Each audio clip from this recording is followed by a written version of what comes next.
జనగామ జిల్లా station Ghanpur Congress MLA అభ్యర్థిగా Singapuram ఇందిరాకు ticket కేటాయించడంతో అధిష్టానానికి హర్షం వ్యక్తం చేస్తూ స్టేషన్ గన్పూర్లోని అంబేద్కర్ విగ్రహానికి పూలమాల వేసి నివాళులర్పిస్తూ కాంగ్రెస్ కార్యకర్తలు భారీగా ర్యాలీ తీశారు.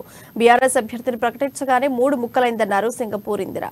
కాంగ్రెస్ పార్టీ మాత్రం ఒకటే అయిందని, కడియంకు టికెట్ అనౌన్స్ చేయగానే బీఆర్ఎస్ లో చీలికలు వచ్చాయన్నారు. ఎన్నికల్లో ఘన విజయం సాధిస్తామని సింగాపురం ఇందిరా తెలిపారు.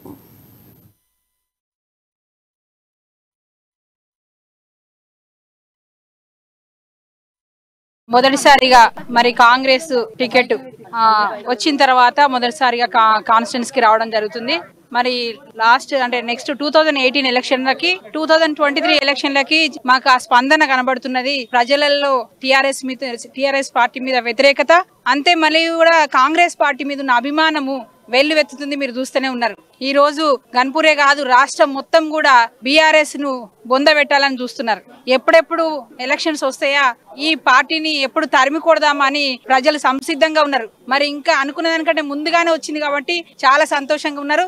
ఈసారి దీపావళికి మరి మా తెలంగాణ రాష్ట్రం చాలా సంతోషంతో దీపావళి జరుపుకుంటది. మరి ఈ రోజు ఈ స్పందన చూస్తుంటే మా గెలుపు ఆల్మోస్ట్ ఖాయమైనట్టే ఉన్నది. కాబట్టి ఇక్కడ అనుకుంటున్నారు చాలా